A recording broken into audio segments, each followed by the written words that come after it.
I apologize. Welcome. Welcome, Terry Marine and everybody. I didn't see that. I thought the audio was working. Only to find out that I was wrong. Now it might be a little too loud. Yeah, just give it a second here. We'll see whether you guys can hear me now. One basketballer son had a heart attack. I suspect the jab. There we go. Yes, I apologize. From the wastelands of the internet I have come. Okay, and so we're going to start off the show.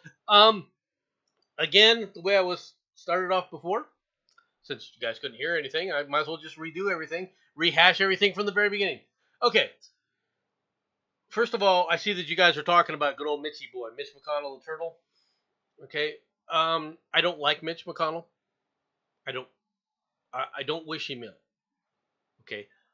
I want him to step down, not because I think that he's a disaster as a majority speaker and a disaster for the country. It's not why. The guy should be stepping down for his health. He needs to step away.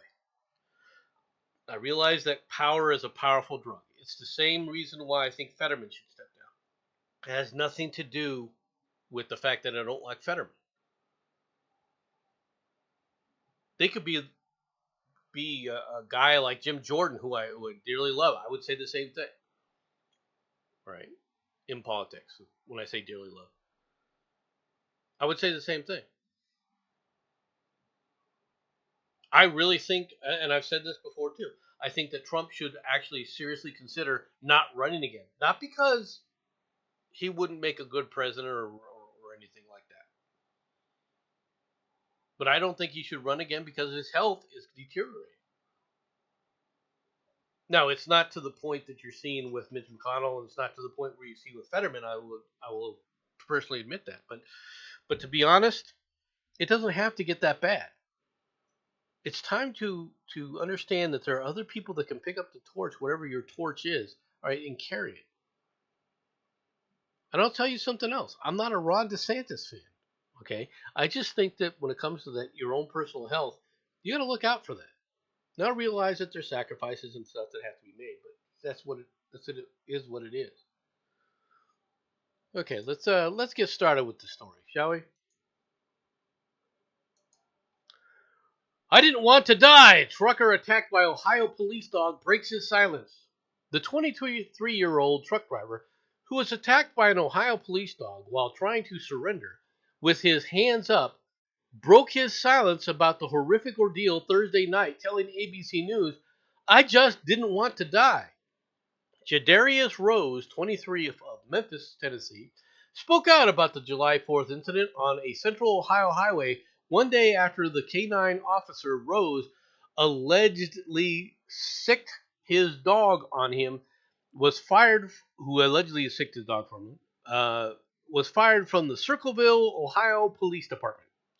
The former police officer, 29-year-old Ryan Speakman, was terminated from the force after an investigation by the Circleville Police Use of Force Review Board prompted police officials to conclude that he did not meet the standards and expectations we hold for our officers, according to a statement by the agency. Okay. Some might say that being a politician is a brain issue. That's true. Anyway, first of all, did this guy deserve to be fired? I'm going to say the answer is yes. All right.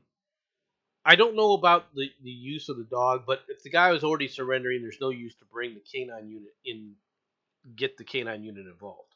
Okay. Now, is it possible that the guy lost control? To some degree, that's pretty obvious, but that's possible. Right. But the thing is when you're a canine officer, you have additional responsibilities and training that you're supposed to adhere to. Okay, and this guy obviously failed in that. Now, with all of this all said, though, the one thing, if you go through this entire story, okay, it doesn't explain what the police were searching for him for. Okay?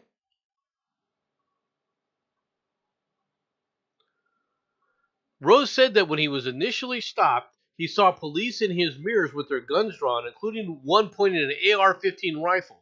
All right, and he decided to pull away hung up on his mother, and called 911. But you didn't want to die when the dog came out. Is that what you're trying to tell me?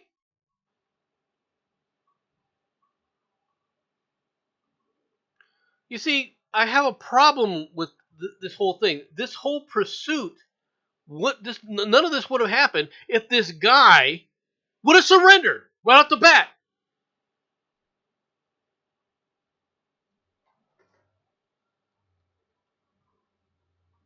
That's all it was. Now, they said they pulled it over for a missing mud flap on his trailer, according to the incident report. Why am I believing that there might have been something else?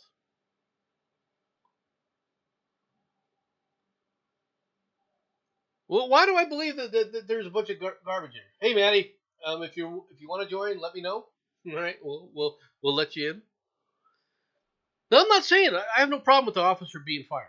I have absolutely no problem whatsoever with the officer who let the dog out. Not a pun. Pun was not intended, right? Who let go of the dog. He has to control his animal.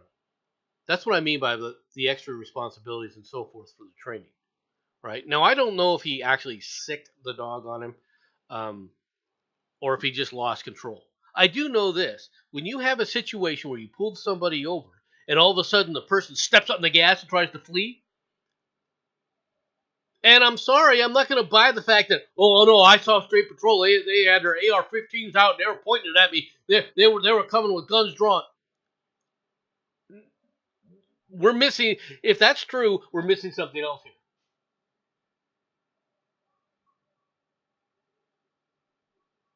Canine units have problems, including false positives. Yeah. I agree. I know. I just don't think that. I just don't think that people understand all the different ins and outs of all this. I really don't. Of being a police officer. And this guy's story, from the way that they're talking about it, doesn't make sense.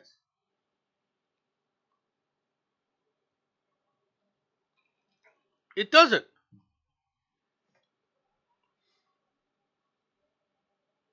Now, I'm sure video will come out sooner or later about this. Okay? And I believe that, yeah, an AR-15 was pointed at him after he took off and tried to run.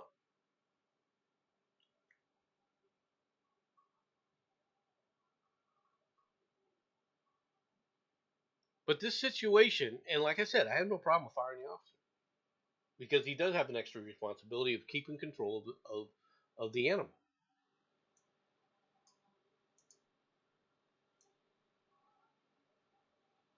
You know, this is supposed to be your partner, but it is something you're supposed to be doing, taking care of. So I have no problem with the officer being fired. I have no problem with the officer, facing negligence charges at the very least. Right.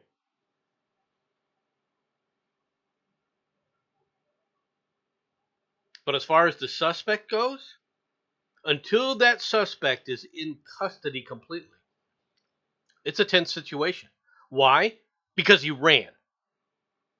He escalated the situation. And he escalated it, according to him, all right, according to the police at least, and him, unnecessarily. Well, I got scared because they had guns drawn, is what he said. Now, if they're pulling him over for a mud flap, I don't think that they're going to be walking up to him with his guns drawn. Maybe they did. Maybe they had him out. Maybe there was something else that triggered them. I don't know. Okay, all we know is the body cam footage from the dog being released.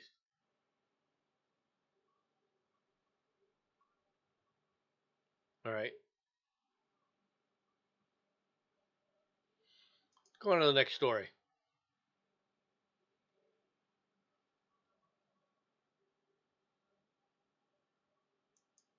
After the last few years, I assume everything is a lie. Yeah, it's true. Or at least from the government's perspective. Once again, Maddie, if you want to join, feel free. Just go into Discord and pop on in. America should fight for Travis King's return after soldier defected to North Korea, his family says. The family of U.S. soldier who inexplicably, okay, sprinted into North Korea begged an American official to fight for his safe return this week. Travis King's devastated and bewildered loved ones said that the U.S. government should work hard as possible to bring home the since detained 23-year-old Army private because of his military service. He went to the Army to fight for America. America should fight for him to come home, his uncle Myron Gates told NBC News. His sister, Yakita Gates, I'm assuming that's how you pronounce it, I'm not trying to butcher your name, man. All right, at the end of the day, I just feel it should be no man left behind. Okay. The guy defected. He's a traitor. Do you understand that when he ran to North Korea, he was betraying the country and betraying the Army and betraying his unit and betraying everything that you're claiming America stands for? So as far as working to get this guy back, quite frankly, don't care.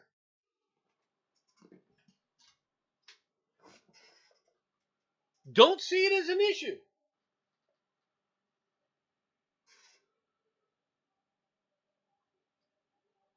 Now, if he wants to come home, if he says, okay, I made a mistake, blah, blah, blah, blah, as an American, should we work for him? No harder than we work for the Americans being detained in Russia.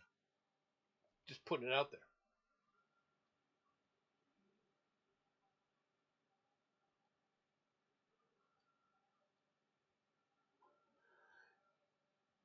He was being detained for court-martial in Texas.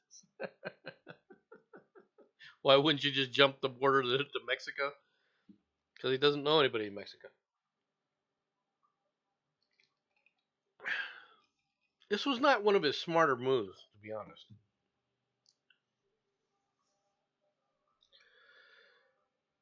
Now, this guy who did this, to be honest, he was going to get dishonorably discharged, most likely, or get discharged under other than honorable conditions. It's the most likely thing that he was going to get processed for.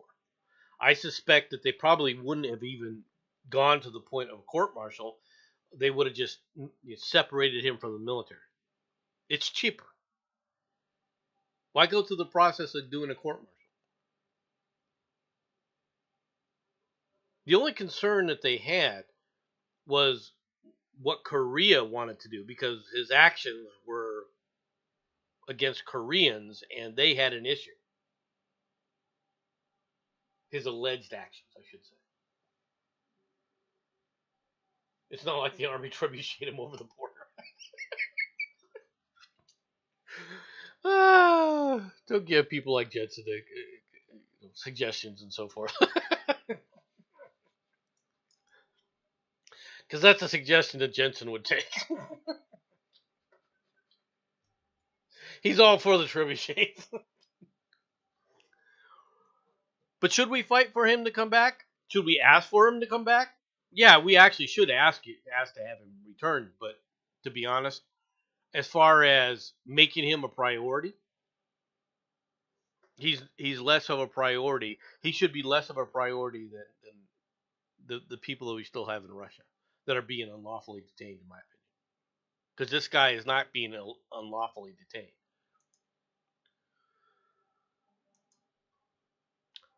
On some world news, Blinken says U.S. economic support for Niger is at risk as military takeover threatens stability. From Canberra, Australia. No, I'm just having a wonderful day reading. All right, political instability in Niger resulting from a military takeover that deposed the president this week, threatens the economic support provided by Washington to the African nation, said U.S. Secretary of State Anthony Blinken.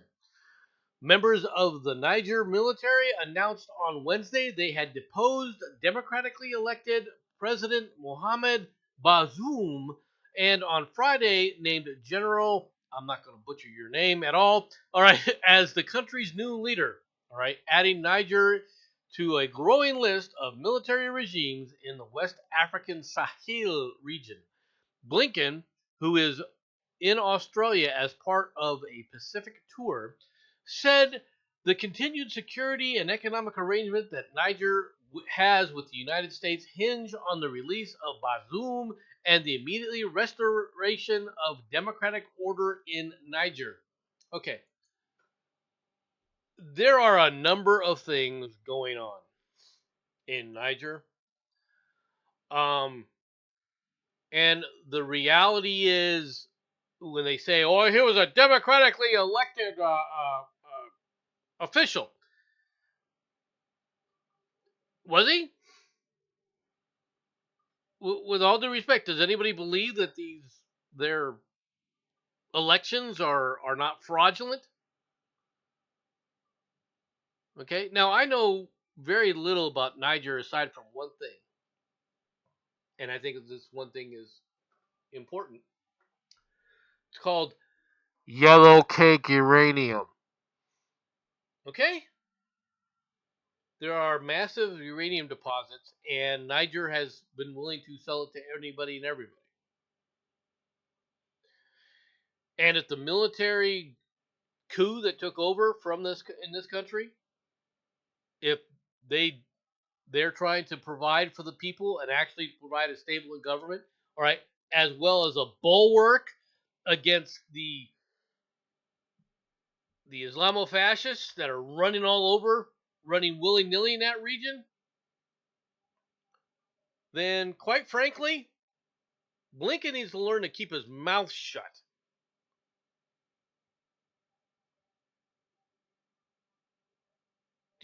Does anybody remember just a few years ago we had something called just a few years ago, all right, when the great Barack Hussein Obama mm, was in charge of our country, and you had this thing called the Arab Spring, which everyone was celebrating, until people realized that the Arab Spring was a takeover by the Islamofascists of Egypt. And female reporters, U.S. reporters that were over there, right, that were female, were being raped and beaten by them. But we kept that kind of quiet.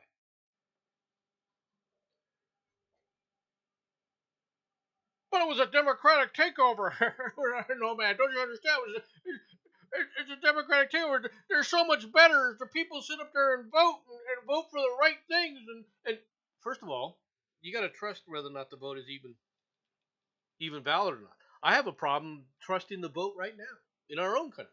Why? Because there's too much mail-in voting. I've said this many times. Mail-in voting is not. It's rife for fraud because you can't check things. Even when it's proven that the signatures are not being validated, nobody does anything.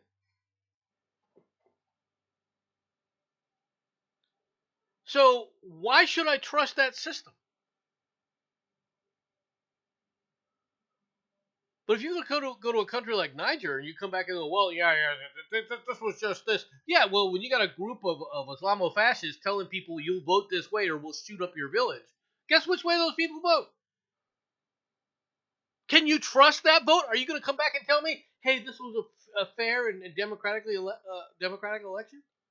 No, we don't know what's there. We don't have boots on the ground, but you know who does? You know which country has a lot of sway in this region? France. Okay? And the brutalization that's been going on with French peacekeepers under the auspices of the UN in this region is something to be concerned with. Just putting it out there. Okay? Just putting it out there. Good news. Major Tokyo Fireworks Festival resumes with a bang after COVID hiatus. One of Tokyo's most famous fireworks festivals returned for the first time in 4 years on Saturday, following the lifting of the coronavirus pandemic restrictions, lighting up the sky over the the Sumida River with a staggering display of over 20,000 fireworks. A record high 1.04 million people showed up for the event, according to organizers who were vigilant against crowd crushes and other potential accidents following years of such large festivals being canceled. The Sumida River Fireworks Festival, which has been held every year since 1978, was suspended in 2020 amid the spread of the novel coronavirus, but began again this year with the government downgrading the legal status of COVID-19 to the same category as seasonal influenza in May.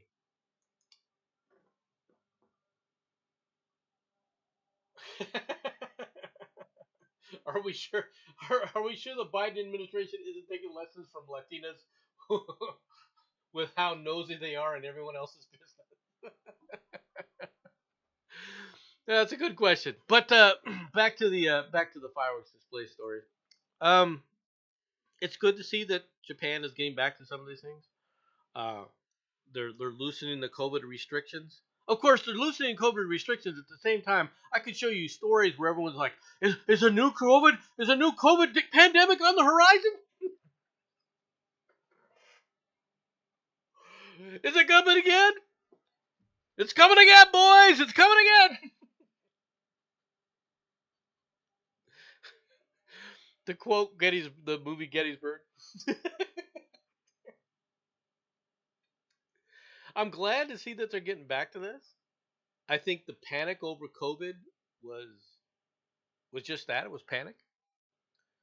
Um, I I think that as human beings, we'd have been better off just going through things. Really.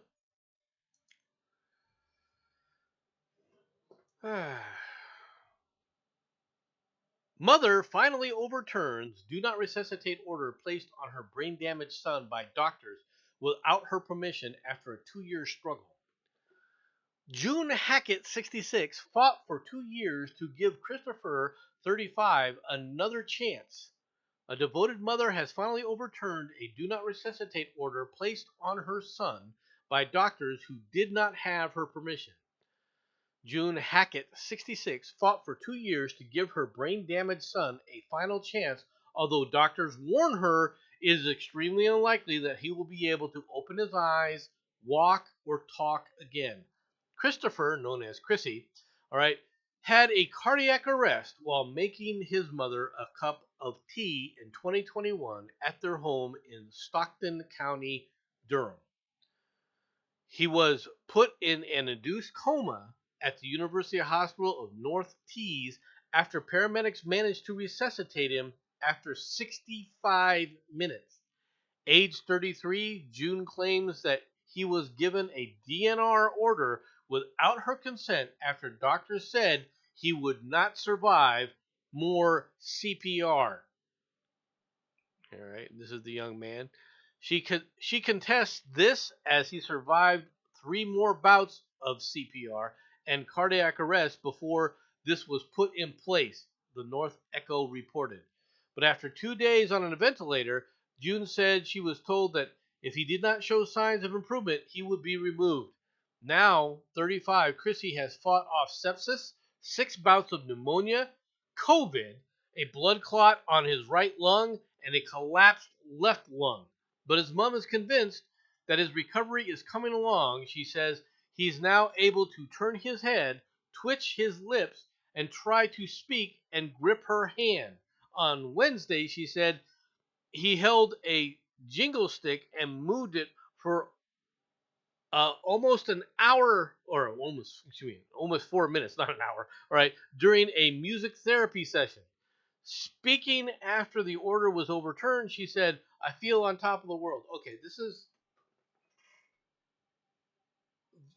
is a difficult subject, all right, because this is Britain, number one, and Britain has nationalized healthcare. Okay, now what does that mean? People think that the problem with nationalized healthcare is, you know, socialized medicine in the sense of how poor the facilities are and things like that, right? And there's some truth to that, but that's not the real problem. The real problem with nationalized healthcare is the doctors do not work for the patients or the patient's family. The doctors work explicitly and expressly for the government.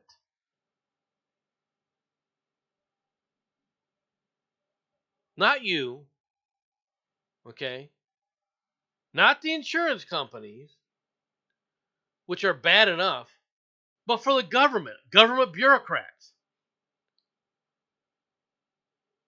And even when you get a doctor who's trying to do the right thing, okay, to make the assumption that all doctors are trying to do what's best, I think is an absolute joke. Because we know that that isn't true. We know that there's too many people looking out for number one. They don't care about anybody. And that includes medical professionals, regardless of their high sounding reasons for supposedly going into these roles.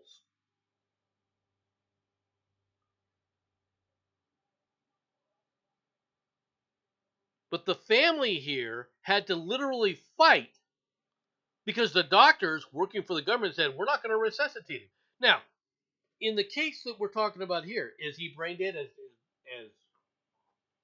Maddie's pointed out? He's obviously seriously brain damaged. Okay. And I feel for the woman. I feel for her believing that her son is getting better. But quite frankly, can you trust anything she's saying about all the different things that her son is doing?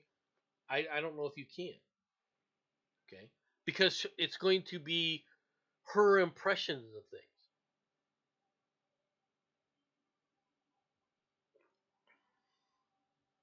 Now, I hate to say this in one area where I kind of somewhat disagree with Maddie.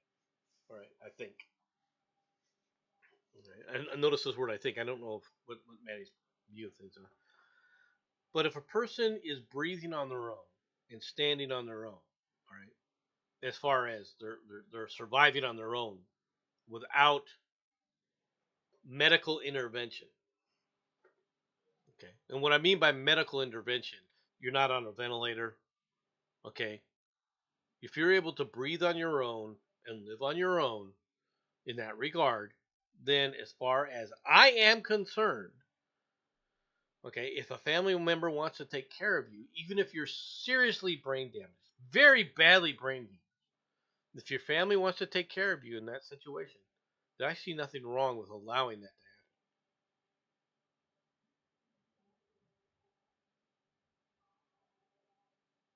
happen. And the reason I'm pointing this stuff out is because there was a case like that in the United States. The problem with that case is that there was a huge, there were a number of issues involved in it, and not the least of which was the quote unquote ex husband, okay, who was given certain rights which the courts were trying to adjudicate, and quite frankly, it was a flat out mess. And regardless of this, if you're wondering what I'm talking about, I'm talking about Terry Schiavo. Okay.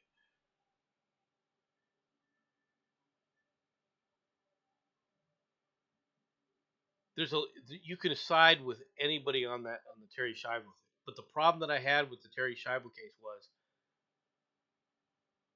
her husband or ex-husband, however you want to look at it, chose to let her die by starvation.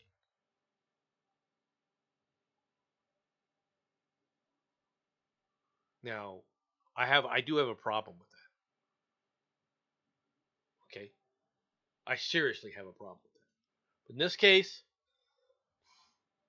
I feel for the woman. But if he's off a ventilator and he's actually doing well, if he's not doing this, then as far as I'm concerned, it should be fine. But if he's on a ventilator and can't breathe and can't survive without a ventilator, if they turn the ventilator off and he dies, I'm sorry, but the body can't sustain itself. It's time to let your son go.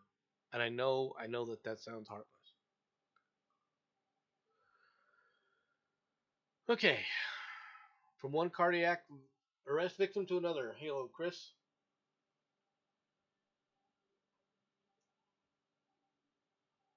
Yeah. You take a look at. You gotta take a look at what the Terry Scheibel case if you ever want to discuss it. We'll discuss it some other time. Once again, Maddie, if you want to join, feel free to hop in Discord. From one cardiac arrest case to another. Bronny James, LeBron James, seen together for the first time after son's cardiac arrest. In what has been a hectic week for LeBron James and his family, they got good news Thursday and a bit of respite Friday. One day after the 18-year-old Bronny James was discharged from a hospital after suffering cardiac arrest, he and his family were seen going out to dinner in the Giorgio Baldi Giorgio Baldi, I don't know, Giorgi Baldi, I don't know how to pronounce it, in Santa Monica, California, along with the Lakers star and Bronny James's son Bryce, daughter Zuri, and wife Savannah were all out together for dinner as well. Okay, now why am I doing this story? It's not what people think it is. Well, it might be because some people think it is. No computer weekends on my tablet. Okay, that's fine. That's fine, man. I just want you to know that you're always welcome if you wanna join. That's all.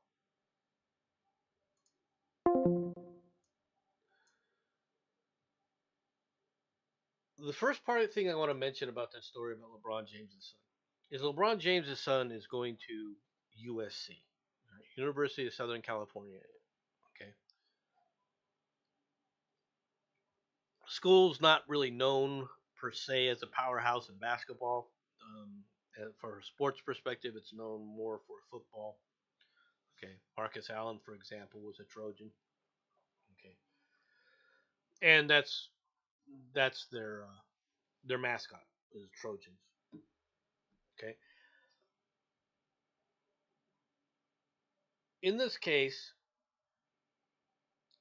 this is the second time in as many years where a basketball player has had cardiac arrest at the USC facility. Okay, at this point in time, the number of young men and young women who are suffering with cardiac arrest that are generally perfectly healthy. It's something to be concerned with and something that needs to seriously be investigated. And if it's due, like a lot of people have been speculating, and it's pure speculation, I'm not going to deny not that it's not speculation. Now it might be educated speculation because of other issues, but it's still speculation. That it's from a COVID shot.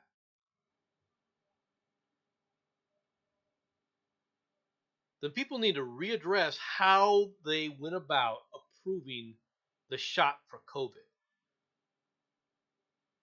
Now, this is not an anti-vax statement. I believe in vaccination.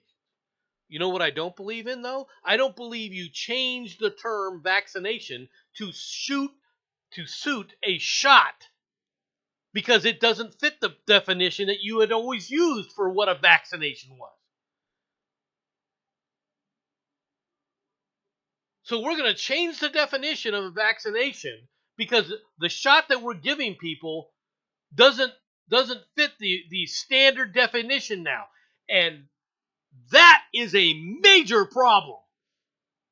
Because it means a vaccination is just like any other shot you get.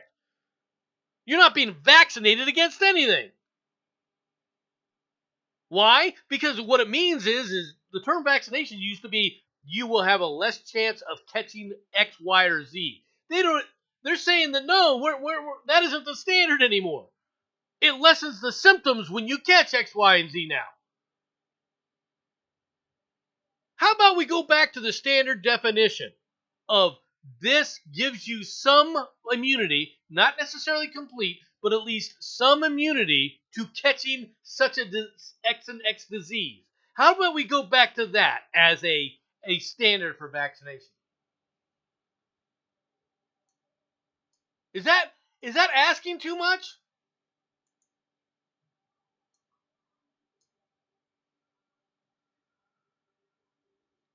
Is it? No, this young man was just starting off in his career, and his chosen career was basketball. I hate to say this, but for your own sake, dude, seriously reconsider basketball as a career, because if you go into cardiac arrest, right, unless they find out what it was and exactly what it was, if you go into cardiac arrest and something like that, I mean, I would be remiss if I said we need to find out before you start this kind of activity again, before you find out, go on the field and are playing basketball and end up just having another incident. I hope to God that they find out what caused this, the real cause for this. Now I say that because this young man hasn't done anything, right? But you might want to think about a different career choice. It just, it's unfortunate, but he may want to do that. But nobody cared. The other part I wanted to bring up about this, though, is like I said, this is the second case in as many years where a cardiac arrest has happened to a basketball player on the USC court. How come nobody else cares about that guy? Well, obviously he's the son of a famous person. Okay, yeah, but his family, the James family, and the family from the previous victim, all right, are no less deserving. They're no more deserving. They're no less deserving. And we should be knowing about these things and trying to help these people. All right, or at least find out what's going on. Maybe not. When I say help, I mean help find out to try and prevent these kind of things from happening. Okay, on to the next story here. And I hope that you all can hear this. There's a new way to play Monopoly. Monopoly Go! Roll the dice and take a I chance. hope you can all hear it. After Bring your family and friends and play throughout your day.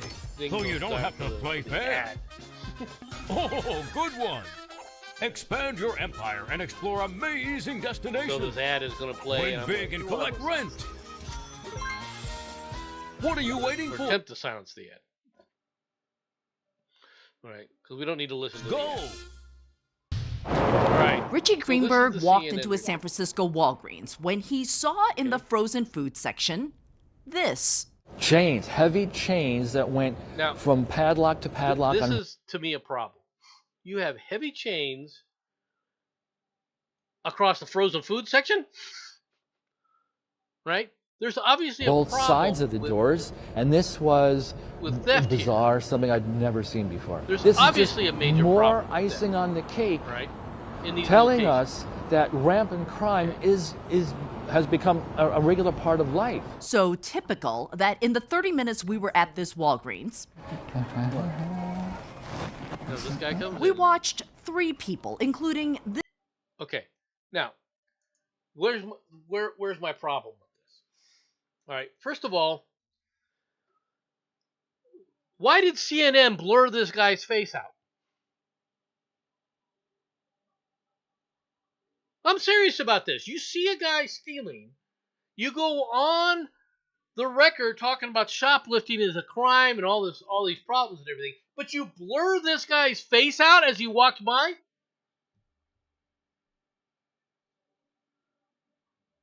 Really? So that people can't tell who this criminal is?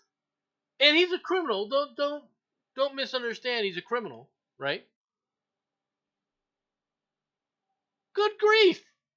You blurred his face out? Now I know what people would say. Well, maybe they could have. Maybe they're falsely accusing him and everything. Fine. Okay. If they're falsely accusing him, then they still accused him this way, right? They're still falsely accusing him. If this guy is innocent and they're going to come back, he can still sue them. It's not protecting them in any way. Let's continue on with this little storyline here. Steele. Did that guy pay? Did that guy pay? Oh, you know he didn't pay. He didn't pay. Walgreens says this Richmond neighborhood store with aisles of products like mustard witnessed locked 3 behind thefts plexiglass in has 30 the minutes. highest theft rate of all their nearly 9,000 U.S. stores, hit more than a dozen times a day. Frickin' When thieves turned to cleaning out ice cream and frozen burritos, workers grew so frustrated they resorted to the chains. They were ordered down by corporate because of the negative messaging. Isn't that wonderful? Corporate gets involved and sits up there and tells them, oh, great, no, you got to keep getting robbed. You have to keep getting robbed. If you are an owner of this franchise and your corporate is telling you, oh, no, you got to continue to be robbed, I tell you what, I would stop being a member of Walgreens. I would figure out a way to sell this franchise to somebody else and maybe go see CVS.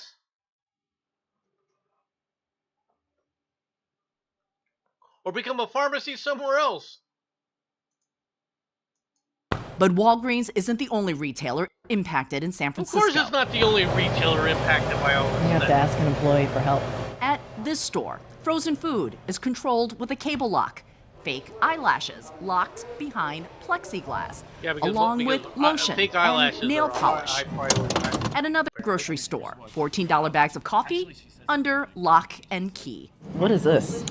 Does this surprise you? I don't know. I don't understand why. We're going to go back to this guy again, because you got to listen. I don't know. I don't understand why coffee. I don't know. Here she is. But Oh. it's become kind of like a police state in San Francisco. Wrong, I don't know how to describe moron. Wrong. It's not like a police state because there's no police. Do you understand this, moron? You see, this is one of the people that elected the officials in San Francisco that are doing this, and he's walking around, oh, this is police state tactics. This is police. How is it police state tactics, moron? And the stupid reporterette there, or reporter, because I don't want to misgender anybody.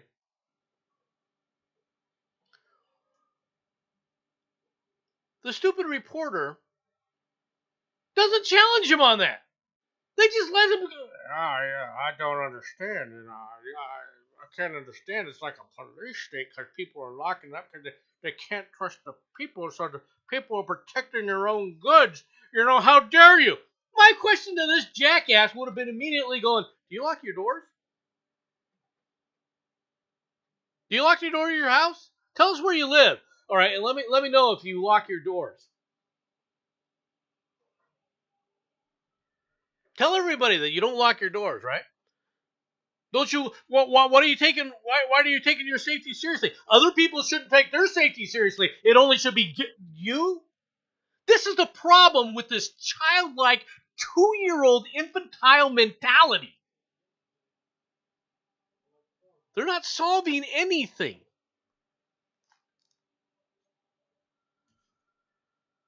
Across the board. All right, let's go on to another story here.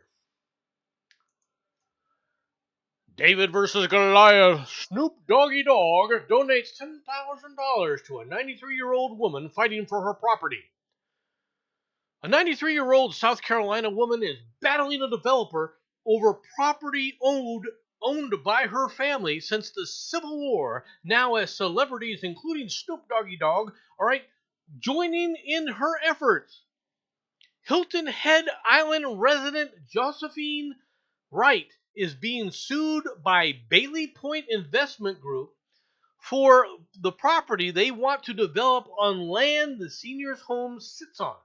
Court documents obtained by USA Today show the Georgia-based company is suing for encroachment and wants to build on and around property the family has owned for more than 30 years.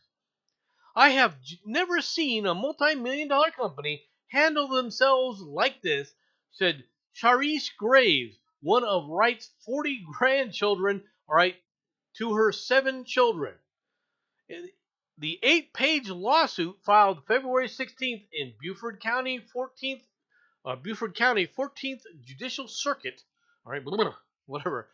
seeks monetary and equitable relief in connection with certain encroachments placed and maintained by Bailey Point on Wright's property. Bailey Point claims the Wrights have various personal properties and improvements which encroach on their property, including a satellite east of the defendant's property, a shed south of the defendant's property, and a screened porch on the existing residence that encroaches onto Bailey Point's property.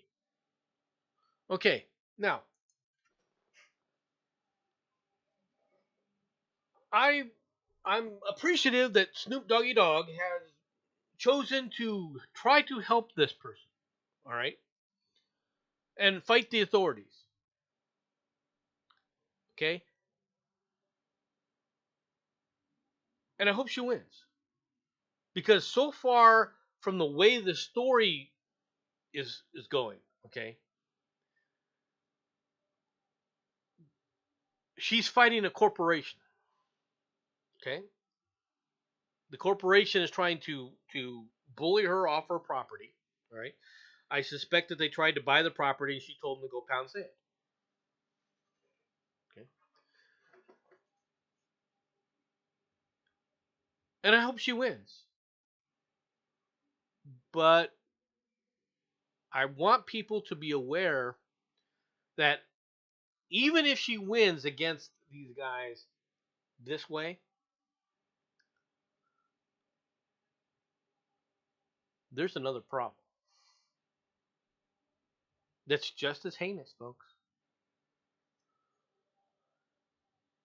How many people remember this story? Kilo versus the City of New London, Connecticut. Kilo versus the City of New London, was a landmark decision by the Supreme Court of the United States, in which the court held 5-4 in a very heinous decision, in my opinion, that the use of eminent domain to transfer land from one private owner to another private owner to further economic development does not violate the Takings Clause of the Fifth Amendment, or the Seizure Clause, if you want to look at it from what it actually is. How many people remember that case? Because I do. I was very much aware of this case. And it's an absolutely heinous ruling, where they said that the City of New London could basically sit up there and use eminent domain because of, in their opinion, they could get more tax revenue generated on that land from this person versus that person, and therefore we're going to force you to sell to that person over there.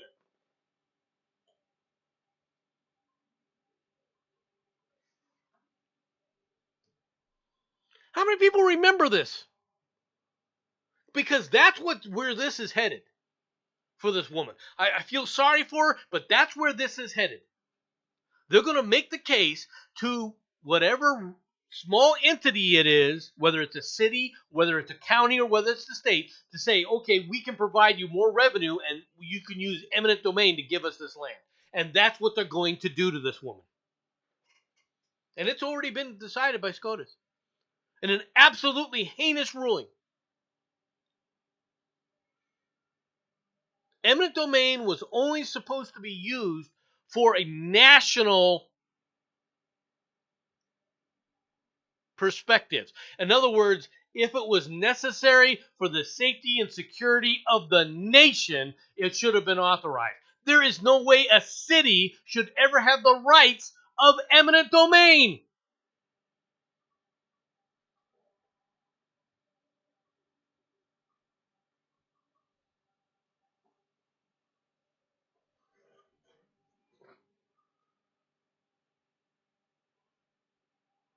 That's the kind of crap that's been going on in this country. And it's going to get worse, folks. Unfortunately, it's going to get worse.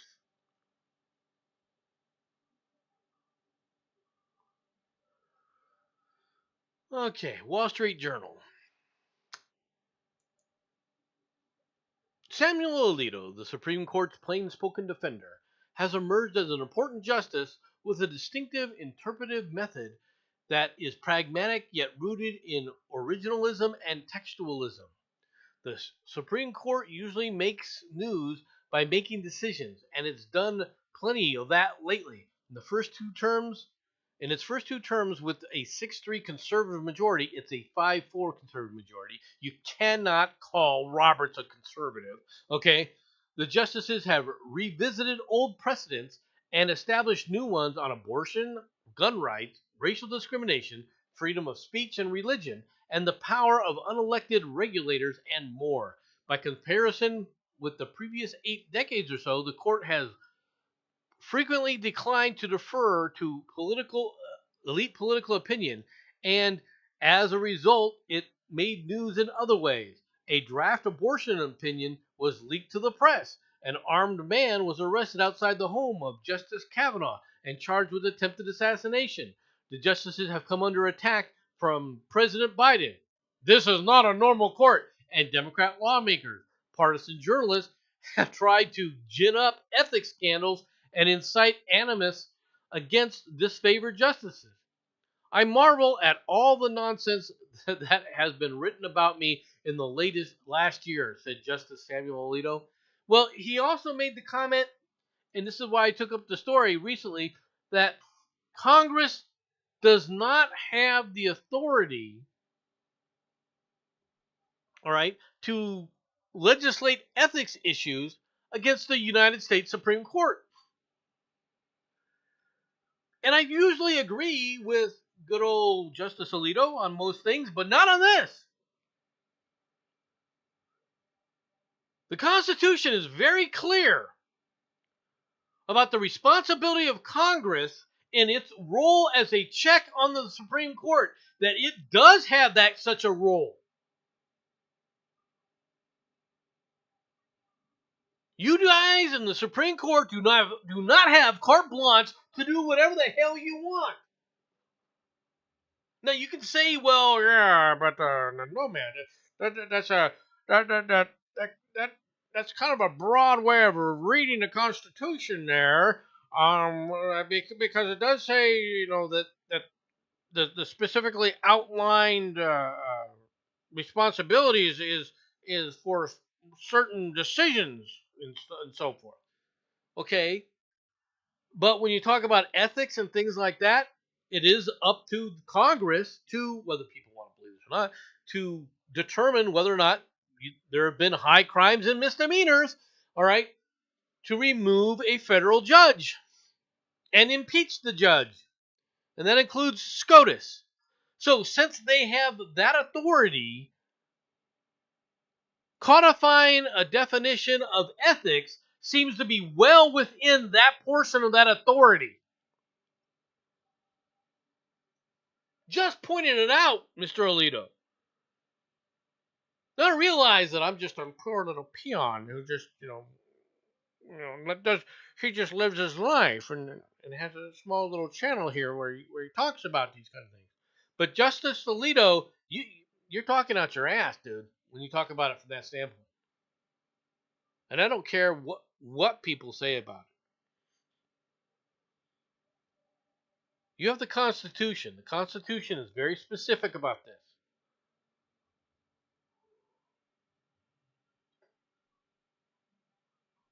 Congress keeps shirking its responsibility for everything, like allowing bureaucrats to create rules with the force of law.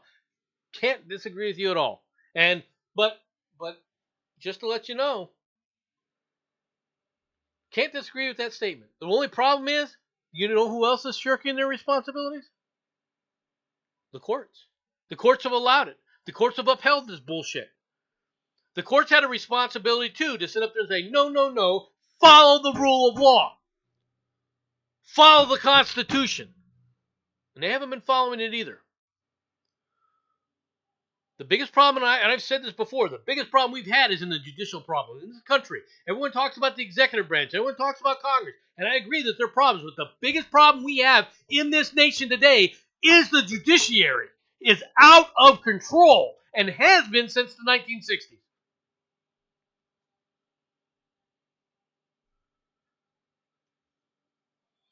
And even the small redresses that have happened recently have a long ways to go.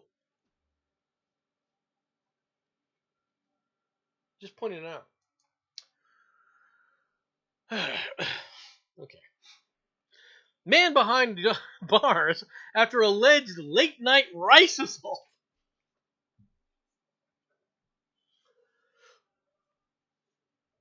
Rice should only be thrown at newlyweds, not strangers with whom you have a beef.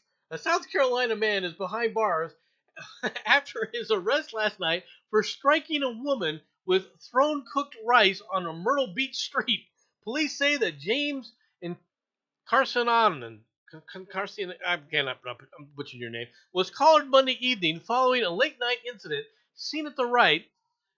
James, or Jaime, has been charged with misdemeanor assault and battery. According to a police report, he threw rice into a vehicle of a 43-year-old male witness. All right. While it's unclear who was the intended target, the rice struck a 39-year-old South Carolina woman sitting in the passenger side. Cops noted that Jaime here was holding a takeout container of rice when they arrived at the scene. Additionally, the rice was observed inside the vehicle near the victim and witnesses were sitting. The incident occurred at a retail strip adjacent to the Ocean Beach, as well as a Mexican eatery and a restaurant selling sushi. No injuries were suffered in the rice attack. Okay. Maybe the guy didn't... All right. Nothing against anybody, but are you sure that this was an attack of rice? Are you sure the guy wasn't just gesturing and the tops of the rice came out? I'm just curious. Right? Just curious. Man, I actually want some fried rice now.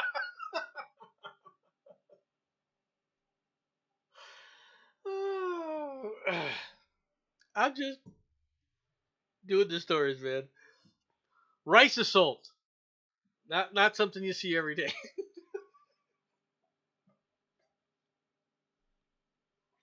Especially when you take the guy to prison for it. Come on. And, I mean, no one was injured.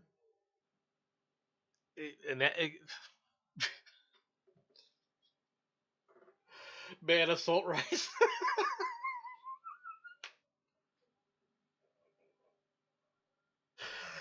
Sherardi, asking for more is not the way to do that. Alrighty, on to the next story. People are going to be wondering why I'm doing this story. U.S. women's soccer made history with television ratings Wednesday night. U.S. Women's International World Cup opening win over Vietnam drew an average of 5.26 million viewers, making it the second most watched group stage telecast ever seen on English TV via Front Office Sports. Last night's 1-1 tie, all right, with the Netherlands, which was a few days ago, right, set a new record with the average of 6.429 million viewers per sports TV ratings.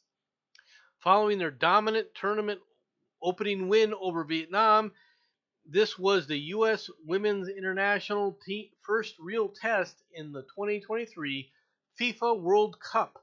After going down 1-0 early, The U.S. squad fought back with a game-tying goal from Captain Lindsey Horan in the 62nd minute.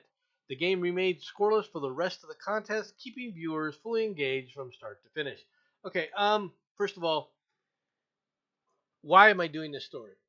Number one, the parsing. Notice how they are parsing this. They didn't say this was ratings, television ratings in the United States. Okay? I don't think the television ratings in the U.S. are nearly as good as they have been in previous times with the women's international soccer team for their goals. Okay? I think when they're talking about English viewing, I think they're talking about it worldwide, all right, which would include other countries, especially in Europe, watching this telecast. And also Australia, obviously.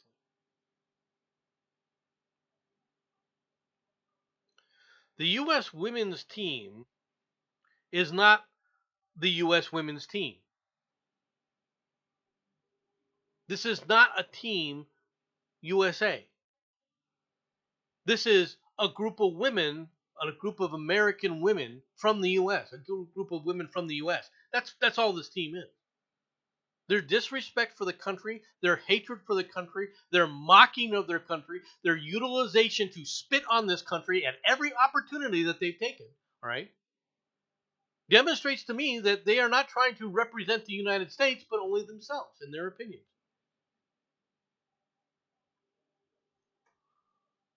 Let's talk about some of the other problems in this, all right, because this is not what people think it is. Canadian midfielder becomes the first openly trans player to feature in the World Cup. A Canadian midfielder, simply known as Quinn, is now the first openly transgender player to feature in the FIFA World Cup. Quinn, a biological female who identifies as a transgender with they-them pronouns, featured in both of Canada's 2 matches thus far at the FIFA's Women's World Cup, according to a report. So, in other words, she's a man, according to this, all right, playing against the women's team. Quinn played a full 90 minutes against Nigeria last week and against Ireland on Wednesday. The midfielder completed 59 passes in the latter. The 27-year-old came out as transgender on a 2020 Instagram post. Okay. If she is transitioning, if this woman is transitioning, okay, but she's a biological female playing on a women's team, I can hear people now, well, no, man, what's your problem with this? Well, here's my problem. What is she doing to transition? Is she getting hormone therapy, like steroids? Is she able to put on more muscle mass because she's getting steroid injections where the rest of the quote-unquote women don't?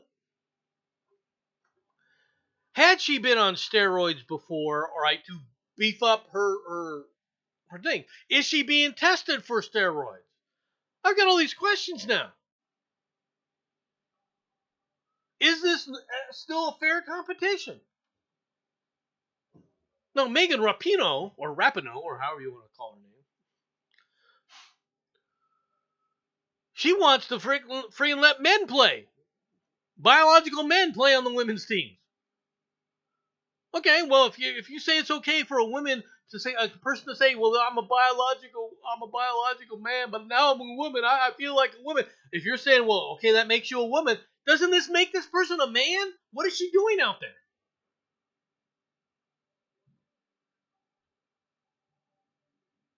You can't have it all ways. Now, I have no problem with a woman playing on a woman's team. I have a problem, however, if they say they're trans and somehow, as long as she's not taking any kind of performance enhancement drugs, all right, that are part of changing her biology, all right, like steroids, then fine. But if she's taking any kind of hormone therapy to quote unquote transition to a man, she should be banned.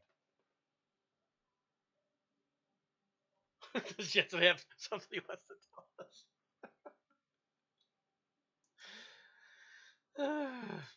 Okay. I wasn't going to do this story. I really wasn't going to do this story. All right. But now I feel obligated. I now feel obligated to do this story. You want to know what Jensen does on his? He worries me with too much time off.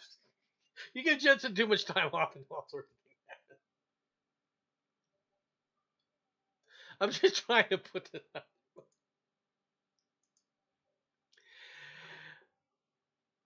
Ouroboros steak. He sends me this. Ouroboros steak is a do-it-yourself meal kit for growing gourmet steaks from one's own cells. It comes as a starter kit with tools, ingredients, and instructions that enable users to culture their own cells into mini steaks without causing any harm to animals. Commissioned for the exhibition Designs for Different Futures at the Philadelphia Museum of Art, the project is a critical commentary on lab-grown meat industry and critiques the industry's claims of sustainability. Any chance of humans eating humans, even when humans are eating humans themselves, Jensen seems to have a predilection for.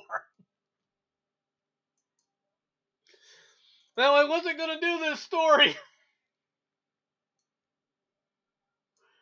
Alright? I wasn't going to do that story. But since we're talking about degenerations, a man who spent $20,000 to transform himself into a border collie steps out for the first ever walk in public. A Japanese man who spent more than $20,000 to become a dog has finally taken his first walk and immediately made some canine friends. Known only as Toko, the man spent nearly 2 million yen on a hyper-realistic border collie costume to fulfill his lifelong dream of becoming an animal. In recent updates shared with his almost 30,000 YouTube subscribers, Toko was seen playing in his backyard on all fours and performing tricks in exchange for treats. But now he has ventured into public for the first time to reveal his new look. In a pair of surreal posts posted on the YouTube channel, I Want to Be an Animal, Toko was seen being taken out for a walk on a leash, sniffing at other dogs in the park, and rolling around on the floor.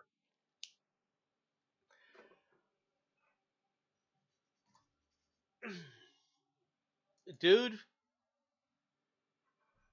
you're an adult. You want to buy a costume to dress yourself up in and do dress up? Fine. Putting a leash on and going out in public? Yeah, I kind of have an issue with that. Alright, just put it out there. I'm just putting it out there. Right? See, there's always these stories out here. Let's go to a different story now. Illinois college ordered to pay Christian student $80,000 for silencing conservative views. An Illinois college has settled with a conservative Christian arts student who claimed the school censored her speech and discriminated against her after complaints from classmates. As part of a settlement won by the Alliance Defending Freedom, 3 professors at the Southern Illinois University Edwardsville, will take mandatory training related to free speech on college campuses. The settlement also stipulates that the SIUE officials must revise their student handbook and policies to ensure that students with varying political, religious, and ideological views are welcome in the art therapy program. Officials must pay $80,000 to dismiss the lawsuit successfully. The court victory comes just over a year after student Maggie Dijon, received 3 no-contact orders from the school that prevented her from having direct or indirect communication with 3 students who claimed that her political views constituted harassment and discrimination. Dijon previously told Fox and Friends, that she was routinely participated in class discussions on contentious subjects such as race relations, religion, COVID-19, and censorship, typically offering a conservative perspective. As her 3-year graduate program drew to a close, Dijon received a no-contact order after her classmates had objected to social media posts which she had made on abortion and defund the police. So she got her tuition back. Nice. The university also asked her peers to report her for harmful rhetoric and issued the orders without first allowing Dijon, to defend her position, according to the ADF. University officials have since agreed to revise their policies to ensure students have substantive and procedural protections from no-contact orders. Speaking with Fox News Digital, SIUE directed the news outlets to a statement from Chancellor James T. Minor, who urged people to see beyond the sensationalism of clickbait, media reports, and headlines in search of a more complete understanding of the facts. No, the facts is that you're a bunch of leftist cretins. Okay? And that if anybody sits there and tells you you're wrong, if anybody sits there and has a point of view different than yours, they gotta be bad. They can't be around me. The first thing that should have been done with that, if this person was truly harassing them, and let's be perfectly frank here, if I mean truly harassing them, no, they went to her social media posts? Oh, she was harassing me when I went to her social media post. I felt so harassed. Don't go.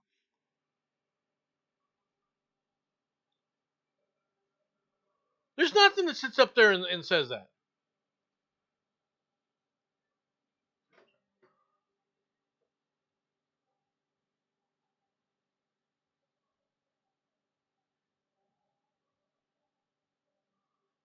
They should have taken the 3 people and kicked them out of school, the other 3, that supposedly reported her, and these professors that sit up there and encourage this kind of behavior. They should have kicked them all off and removed them permanently.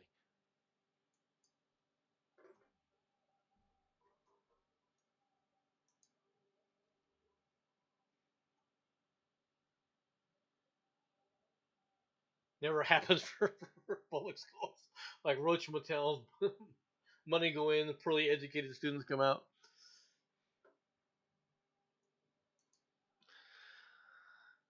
More California news.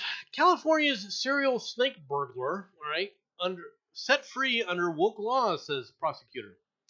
A California man who crawled on his belly to avoid motion detectors in dozens of break-ins walked free after pleading guilty to 54 felony charges Thursday.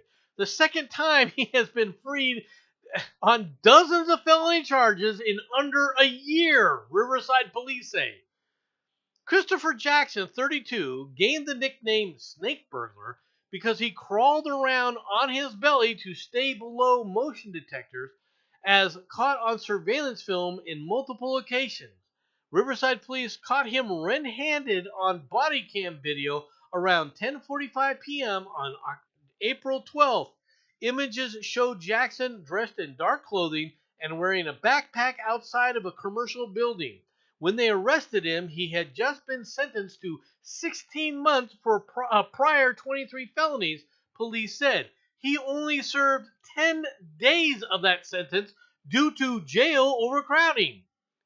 It's unconscionable that a habitual offender like Christopher Jackson can steal hundreds of thousands of dollars from hardworking people, admit to it, and legally serve less time in jail than the time it will take his hundreds of victims to recoup their losses.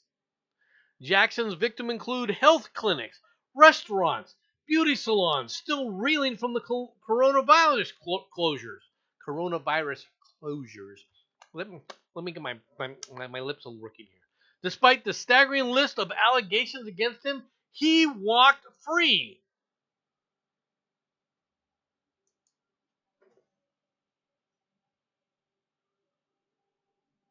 What more can you say?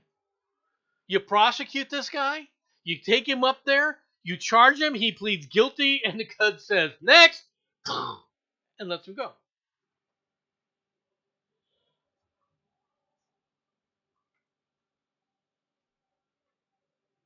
What are you supposed to do about that?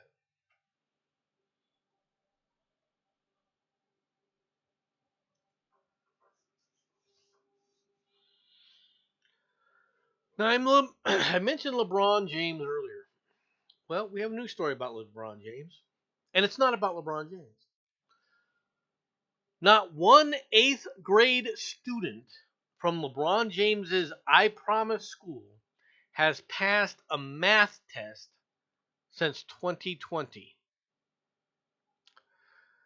One of LeBron James's greatest faucets is his philanthropic nature. James has made a conscious effort to give back to his community. Perhaps his most important project is the I Promise School, which provides education for underprivileged children from minority communities. But a recent story reveals some concerns about the school. A recent report revealed that students from the 8th grade of the I Promise school have not passed the Ohio State math test in several years. One board member questioned how that could be possible, as it's highly unusual for children in their age group to have such poor results. No one in 3 years? That's discouraging. Okay, now, I know a lot of people want to blame LeBron James. Okay? And I'm going to be real blunt. I'm one of those people who want to blame LeBron James. Problem is, I can't really. Okay?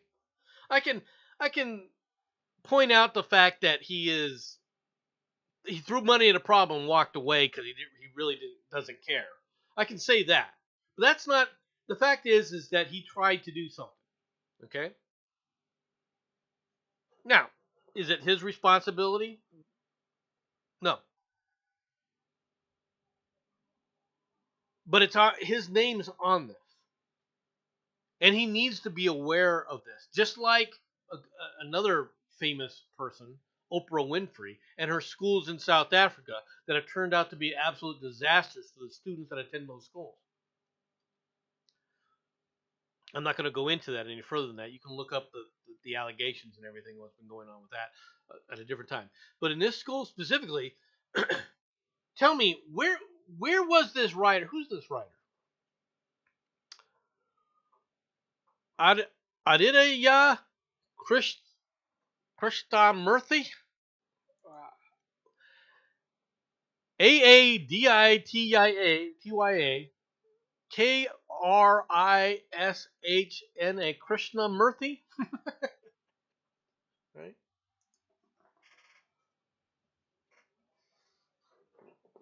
Hi, Oz. Hi, Lou.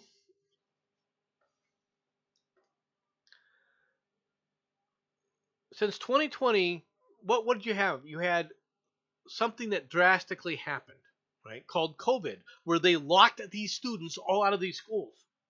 And so these supposed teachers, and I'm calling them supposed, said, well, we'll do everything virtually. And they fought, the teachers union fought against coming back to the classroom. Does it surprise anybody, seriously, does it surprise anybody that they haven't passed math? Because it doesn't mean. You had a good two-year period where these students weren't being taught math.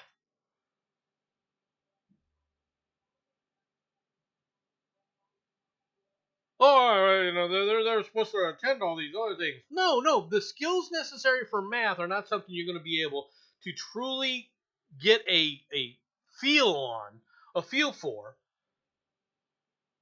by trying to do it virtually. And I feel bad for these students. But LeBron James needs to sit up there and take a look at this and say, hey, what happened here? And really try to explain what happened. But I don't blame him for this. I blame the teachers' unions for this.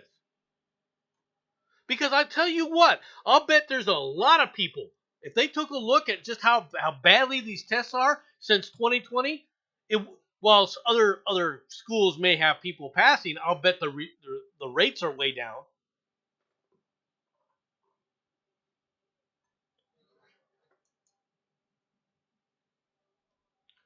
All right, we're getting toward the end of this, so a couple more stories here, just a few more.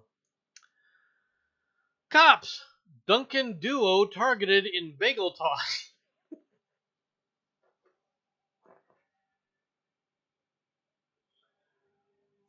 I don't think schools matter much. Yeah, probably not. A 72-year-old man threw bagels and a cup of coffee at a pair of Dunkin' Donuts employees at an interstate service plaza, according to the Pennsylvania police, who charged the septuagenarian, with harassment. Investigators allege that Gurinder Singh, tossed the items at a 17-year-old boy and a 20-year-old woman working at a Dunkin's outlet in Peter J. Camel Service Plaza on Interstate 176 in Reading. The Pennsylvania State Police report does not include if the workers were struck during the confrontation, which occurred around 8 a.m. Monday morning. Singh was cited for harassment. Police report states that Singh is a Plainsfield, Illinois resident. The report does not indicate if any bagels were harmed in the incident. Coffee is sold at a Dunkin' Donuts. Where's my cheese bagel? Oh my God. More things change than they stay the same. Now, some of you probably saw this story. Some of you may not have already. Zoo asks visitors to stop showing phone videos to gorillas. The Toronto Zoo is asking visitors to help limit screen time for certain primates by refraining from showing cell phone videos to the facility's gorillas. The zoo posted signs outside the gorilla enclosure asking visitors not to use their phones to show photos or videos to the gorillas, as some content may be upsetting and affect their relationships and behavior within their family. I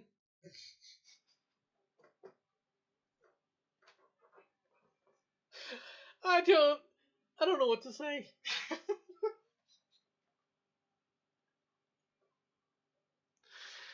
I don't know what to say. All right? We just want the gorillas to be able to be gorillas. Then don't put them in a zoo. Okay? Said Holly Ross, behavioral husbandry supervisor. Now, that almost sounds like a DEI hire. It's a DEI hire for gorillas. Oh my God.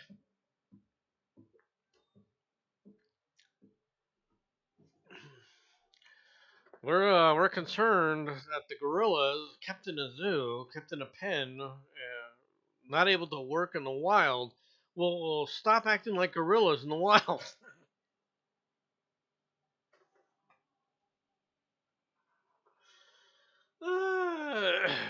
I wonder if a man's gonna sit up there and spend 2 million yen on a gorilla costume and go wander in a gorilla. Get closer. Just putting it out there.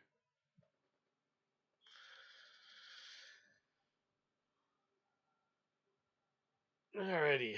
Final story of the day, folks. 3 whales caught on camera breaching together off of Massachusetts. A family fishing off the coast of Massachusetts captured video of a rare moment. 3 humpback whales jump out of the water in unison, He said he was fishing with his daughters and his son-in-law near Provincetown when he started recording the video of some nearby whales. Addie's footage captured the moment when the three of the whales breached at the same time, followed by a nearby juvenile a few moments later. I've been in the water for a long time, and I've worked sword and tuna out of the Gloucester. All right, I worked fishing in Alaska as a young man, and I've seen a lot of whales. Addie told WFXT TV. I tell you, I have never seen a triple in sync like this. Which, let's take a look at it here. Nothing wrong with Marine scientists say a triple breach is an extreme. And we're gonna do this because we want to get to the breach part. There they go. Dun, dun, dun, dun. Synchronized whale swimming. All right.